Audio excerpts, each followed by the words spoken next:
friends, welcome back to HNK Soul Sister Vlog. இன்னைக்கு நம்ம சேனல்ல மஷ்ரூம் பெப்பர் ட்ரை எப்படி பண்றதுன்னு பார்க்கலாம் வாங்க. இது ரொம்பவே ஈஸியா சீக்கிரமே செஞ்சு முடிச்சிடலாம். ஒரு 15 மினிட்ஸ்லயே இது செஞ்சு முடிச்சிடலாம். ரொம்பவே டேஸ்டியா இருக்கும். பேச்சுலர்ஸ் எல்லாம் கூட ட்ரை பண்ணலாம். எப்படி பண்றதுன்னு ஸ்டெப் பை ஸ்டெப் பார்க்கலாம் வாங்க.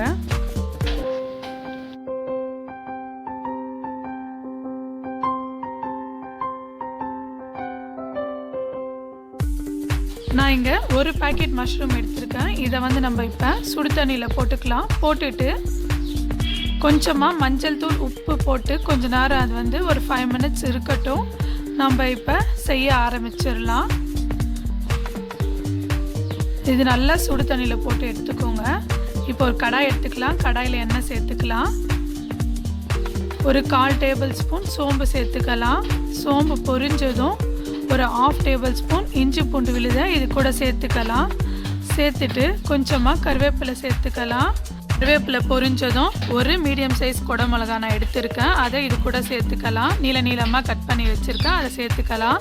நான் இங்கே வந்து க்ரீன் ரெட் கலர் குடமிளகா எடுத்திருக்கேன். உங்ககிட்ட எந்த கலர் இருந்தாலும் அதை நீங்கள் சேர்த்துக்கலாம். இது கொஞ்ச நேரம் நல்லா வேகட்டும். இது வெந்த உடனே நம்ம ஆனியனை சேர்த்துக்கலாம். இப்போ கொஞ்சம் நல்லா வெந்துடுச்சு. இப்போ ஆனியனை சேர்த்துக்கலாம். நான் ஒரு பெரிய வெங்காயத்தை நீளமாக கட் பண்ணி வச்சுருக்கேன். அது இது கூட சேர்த்துக்கலாம். சேர்த்துட்டு இது வந்து நல்லா வேகட்டும்.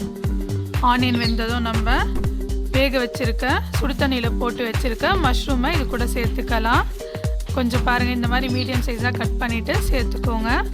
சேர்த்துட்டு தேவையான அளவு உப்பு சேர்த்துக்கலாம். இந்த டிஷ்ஷுக்கு தேவையான அளவு உப்பு. 1 டேபிள் ஸ்பூன் சில்லி பவுடர் சேர்த்துக்கலாம். அடுத்து ஒரு 1/2 டேபிள் ஸ்பூன் கரம் மசாலா சேர்த்துக்கலாம். சேர்த்துட்டு கூடவே சீரகத்தூள் ஒரு 1/2 டேபிள் ஸ்பூன் சேர்த்துக்கலாம். சேர்த்துட்டு இதை வந்து நல்லா ஃப்ரை பண்ணி விடலாம். ஒரு 5 மினிட்ஸ் மீடியம் ஃப்ளேமில் இதோட பச்சை வாசனை போகிற வரைக்கும் நம்ம நல்லா ஃப்ரை பண்ணி எடுத்துக்கலாம். பாருங்கள், நல்லா சைமல்டேனியஸாக அப்பப்போ இந்த மாதிரி கிளறி விட்டுட்டே இருங்க. இது ஒரு 5 மினிட்ஸ் போல் ஆயிடுச்சு. இது ஆல்மோஸ்ட் வெந்துடுச்சு. இப்போ லாஸ்ட்டாக கொஞ்சமாக ஒரு 1/2 டேபிள் ஸ்பூன் சோயா சாஸ், அப்புறம் 1 டேபிள் ஸ்பூன் க்ரீன் சில்லி சாஸை இது கூட சேர்த்துக்கலாம். இது சேர்க்கறதுனால இதோட டேஸ்ட் வந்து இன்னும் நல்லாயிருக்கும். சேர்த்துட்டு இது வந்து ஒரு 1 மினிட்டுக்கு நல்லா ஃப்ரை பண்ணி எடுத்துக்கலாம். இது ஒரு 1 மினிட் ஆனதும் லாஸ்ட்டாக 1 டேபிள் ஸ்பூன் மிளகுத்தூள் இது கூட சேர்த்துக்கலாம். சேர்த்துட்டு கொஞ்சமாக 1 டேபிள் ஸ்பூன் கார்ன்ஃப்ளவர் மாவை நான் தண்ணியில் கலந்து வச்சுருக்கேன். அதை இது கூட சேர்த்துக்கலாம். இது கொஞ்சம் திக்னஸ் வரும், அதனால் நம்ம கார்ன்ஃப்ளவரை தண்ணியில் கலந்து சேர்த்துக்கலாம். சேர்த்துட்டு ஒரு வாட்டி நல்லா மிக்ஸ் பண்ணி விட்டுட்டு நம்ம ஸ்டவ்வை ஆஃப் பண்ணிடலாம். அவ்வளோதான். எவ்வளோ ஈஸியான மஷ்ரூம் பெப்பர் ட்ரை ரெடி ஆகிடுச்சு பாருங்கள். இது ரொம்பவே டேஸ்டியாக இருக்கும். நீங்களும் உங்கள் வீட்டில் ட்ரை பண்ணி பாருங்கள். ட்ரை பண்ணி பார்த்துட்டு எப்படி இருக்குன்னு கமெண்ட் பாக்ஸில் கமெண்ட் பண்ணுங்கள். தேங்க்யூ.